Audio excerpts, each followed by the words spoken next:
I think it's the farmer's biggest asset, is his soils. That's something we have to look at and have to look after and nurture. And I think growers are gradually coming on board with that. If they don't look after that, they don't reap the benefit. The start of everything should be is your soil agronomy, what your soil is doing. Knowing what your pH is and what your levels of aluminium and what's in your soil and what's happening with your soil makes your job easier in what you're planting. Soil health I think is very crucial. Trash blanketing, stopping our runoffs, trying to get my soil as healthy as I could. This particular block has had mud ash at 100 tonne to the hectare under the mound, and then a legume crop on top of that, and then followed up with another soil sample saying it still needed 1 tonne to the acre of lime and magnesium. So we applied that last year, and the results are here.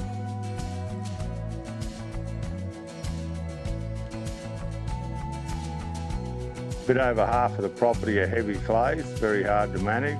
They're the ones that prompt me to change what I was doing more than the good soils are very easy to work. Bought my first GPS in 2009 that was a catalyst for major change. That first change was probably a row spacing change to 1.8. And then from there, it was just a steady growth of mounds, bean planting, multi-species, and then in the last 4 or 5 years of trying to keep my mounds and just renovate the mounds without using the rotary hoe and to be gentler on the soil. I'm probably a bit fortunate. I'm in a little bit easier country to work in.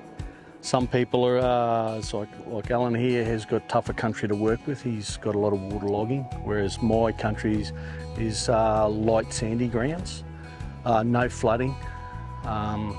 So things are a lot different for me. So my farming practices are probably largely different. Generally the same what we do to plant cane, but as in getting ground ready, it's a lot easier. We farm in a range of different soils, but we do have sandy loam with sand strips through it again. So that's basically what this farm consists of. And then we move into the clays as we move down towards the sea. So yeah, and then I do have farms up on the side of the hill, which is that red gravelly volcanic soil, once again quite hungry soil. And so you have to manage them the best you can to yield. My next door neighbour said to me, "You're going to try putting some beans in?" I said, "Mate, not interested." This is why not. It's just too much hard work. It's not physically hard work, you're sitting in an air-conditioned tractor. But I'd say if I plant 200 acres a year, I've got to now disc up, I've got to get 600 acres because I've got to go over that country 3 times, maybe have to rotary hoe it. So there's time and time and time and time in the cab that you could be doing other things. We've stumbled across this machine. We're trying to build one, so I went around to the shed and had a look at what they were doing, and I couldn't believe what I saw. And I just said, "Well, mate, come." I said, "Can I borrow it or can you do it on my place?" So we did 10 acres. Then the next year was 50 acres, and then now anywhere up to 200 acres. I've got a farm that has been my basket case farm, if you want to put it that way. It's struggled for years, growing anywhere from 25 to maybe a maximum average 29 tonne to the acre, which is not very good.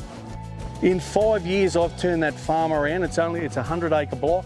It went from the 29s, then it averaged 33. This year, it's averaged 35. I think Alan and I have the same goals. At the end of the day, we like to grow legumes. We want to get our soil healthy. The difference that I do to Alan would be that I do quite a bit of contract work, so I like to get that all mounted up, ready for rain, and then I have my own seed planter that once I have my own moist in the ground, I then go back and plant mine at a later date, where Alan's working his ground and planting the beans at the same time and hoping It gets the right moisture to get a good crop of bean. So we have the same goal, we just take different roads to get there. And that's not to say I'm going to do that in the future, but that's where we are right now.